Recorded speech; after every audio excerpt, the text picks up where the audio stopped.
যারা কমপ্লিট জাহান্নামী এরা আমাদের মানে বিনা হিসেবে জাহান্নামী যারা, এরা আমাদের মুসলমান ছেলেদের আইকন। হ্যাঁ, মেসি কি জান্নাতি? জান্নাতে যাবে?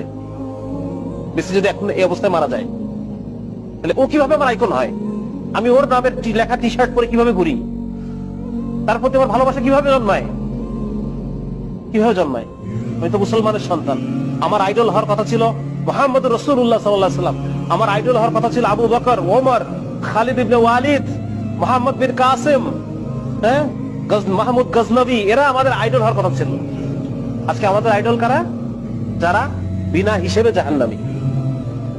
আমি কি মুসলমানের সন্তান না? আমি পড়ি নাই কালেমা লা ইলাহা ইল্লাল্লাহ মুহাম্মাদুর রাসূলুল্লাহ? তাহলে এই ধরনের যারা আল্লাহকে অস্বীকার করে, যারা শিরকে নিমজ্জিত, কুফরে নিমজ্জিত, সিনার মধ্যে নিমজ্জিত, এই মানুষগুলো কিভাবে আমার আইকন হয়? এজন্য